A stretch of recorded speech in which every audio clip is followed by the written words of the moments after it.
नारी शक्ति बंधन शक्तिशाली नारी शक्तिशाली भारत अकक बोतांनो रोखसाबै खालायजाखा सांग्रांशाला रेली लोकसभा तै विधानसभा बिलरगनि बागै 33% रिजर्वेशन खालायजाकमानि बागै हाकतनि मन्त्री बखरक नरेंद्र मोदीनो हामबाय याफरका महिला मोर्चा हामबाय याफरे खालायजाखा हामबाय रेली महिला मोर्चानि लुआजि मुंबाय बोबाग्राखर आगुलि रवीन्द्र भवन बिस्कांगो हामबाय रेली खालायजाखा हामबाय रेली खालायमुनि बिसिंते हाकतनि मन्त्री बखरक नरेंद्र मोदीनो हामबाय याफलायखा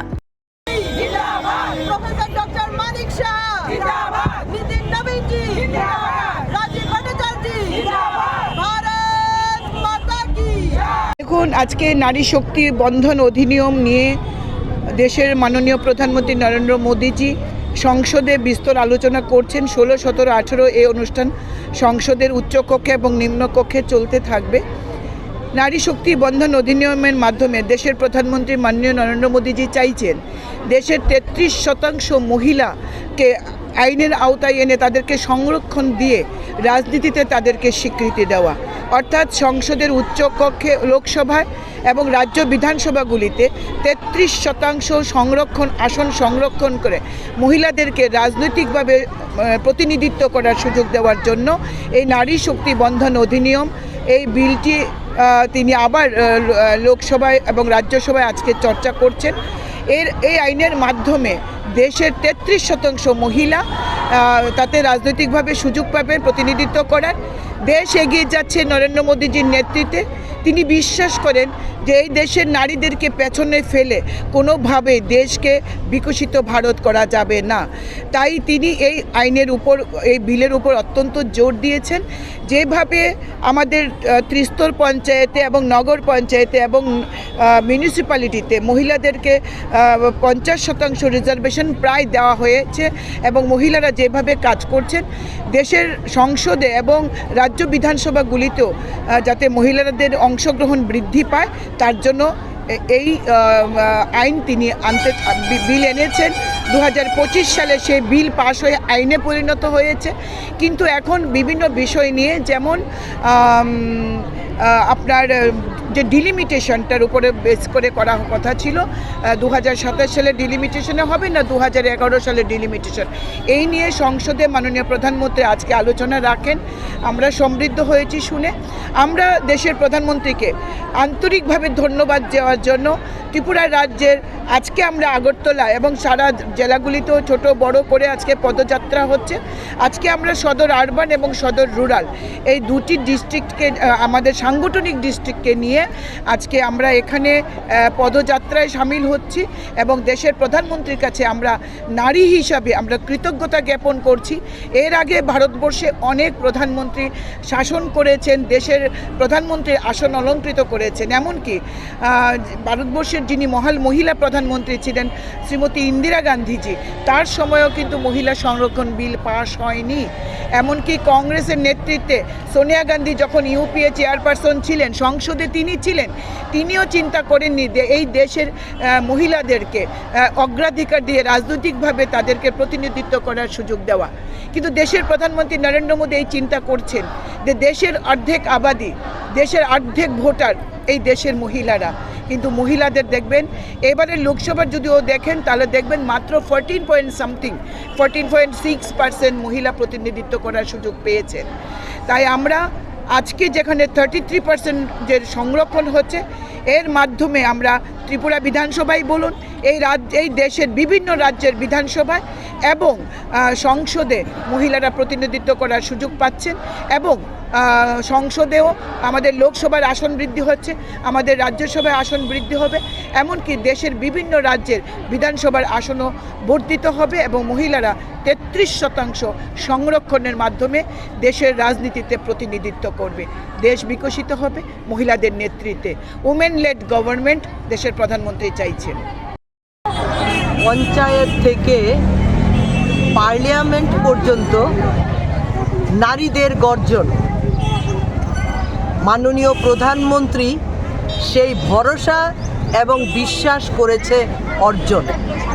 তো নরেন্দ্র মোদীজি আমাদের নারীদের একটা বিশেষ ভূমিকা আছে ভারতবর্ষে এবং সেটাকেই পাথেয় করে আপনারা জেনে থাকবেন যে আমাদের নারীদের জন্য একটা বিশাল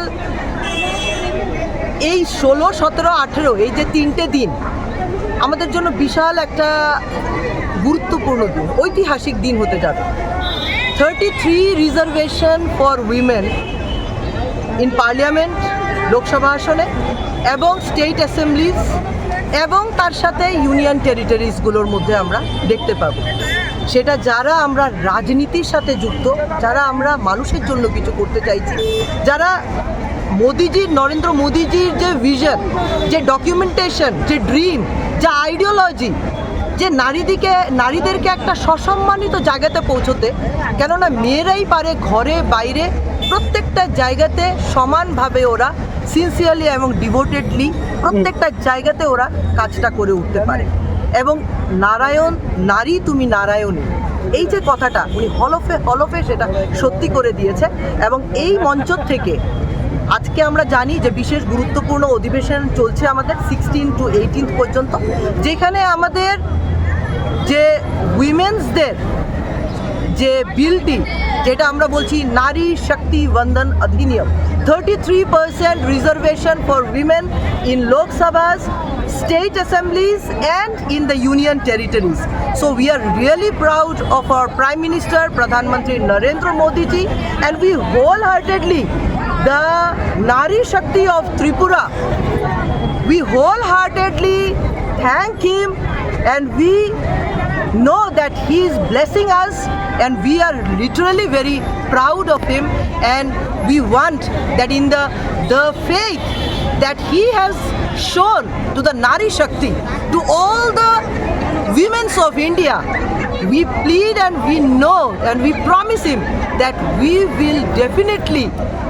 will achieve his dream, that this India will be a Viksit Bharat, and আমাদের ভারতবর্ষ নিশ্চয়ই ওনার যে স্বপ্ন সেটা আমরা মহিলারা, নারীরা সেটা আমরা পূর্ণ করব, সেই আশা রেখে আমি ওনাকে আবারও অনেক অনেক অভিনন্দন, অনেক অনেক বন্দন। আমাদের প্রধানমন্ত্রী নরেন্দ্র মোদী জিন্দাবাদ, নীতিন নবীনজি জিন্দাবাদ। র্যালি কি কেন? আমাদের র্যালিটা হচ্ছে গিয়ে দেখুন, এই যে উইমেনের যে এই যে বিলটা যে হচ্ছে, সেটা তো নিশ্চয়ই নারী শক্তির জন্য, নারীদের উন্নতির জন্য, এবং দোজ পিপলস যারা, যেই মহিলারা রাজনীতির সাথে ওতপ্রোতভাবে জড়িত এবং কিছু দেশের জন্য দশের জন্য করতে চাইছে, নিশ্চয়ই ওদের জন্য একটা বিশাল বড় আজকে একটা দিন। যেহেতু 33% রিজার্ভেশন মহিলারা পাবে এবং পঞ্চায়েত থেকে সাংসদ পর্যন্ত মহিলাদের একটা গর্জন থাকবে, সবগুলো ব্যাপারে ওরা কথা বলতে পারবে। নারী শক্তির এই ধরনের রূপায়ণ, আর আমরা প্রধানমন্ত্রীর সেই চিন্তা ভাবনাকে আমরা ধন্যবাদ জানাবো না, তা তো হয় না।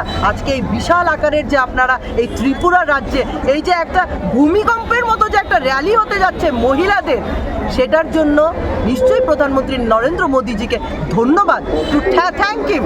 উই হোলহার্টেডলি, আমরা বারবার বলছি, আমরা থ্যাঙ্কিং জানানোর জন্য প্রধানমন্ত্রী নরেন্দ্র মোদীজিকে, এবং নিশ্চয়ই ভারতীয় জনতা পার্টির সরকার যেটা মানুষের জন্য বিকাশ করতে চাইছে, মহিলাদের জন্য বিকাশ করতে চাইছে, তার জন্যই আজকে এই জনসমুদ্র, মহিলাদের জনসমুদ্র আমি বলতে চাই। তো আপনাদেরকেও অনেক অনেক ধন্যবাদ যে আপনারাও আমাদেরকে বিভিন্নভাবে কভার করে থাকেন, এবং ভারতবর্ষের এটা কিন্তু আজকে একটা গুরুত্বপূর্ণ ঐতিহাসিক দিন, যেটা অনেক বছর ধরে যেটা আমরা দেখতে পাইনি। বিভিন্ন প্রধানমন্ত্রী এসছে কিন্তু কোনোদিনও নারীদের কথা একদম টয়লেট থেকে দেখুন আজকে সাংসদ পর্যন্ত প্রত্যেকটা ভাবনা চিন্তার মধ্যেই মাননীয় প্রধানমন্ত্রী নারীদের সাথে যুক্ত হয়ে যাচ্ছেন। তো তার জন্য মাননীয় প্রধানমন্ত্রীকে আবারও অনেক অনেক ধন্যবাদ জানাবো আমরা সমগ্র ত্রিপুরাবাসীর প্রত্যেকটা নারীর পক্ষ থেকে।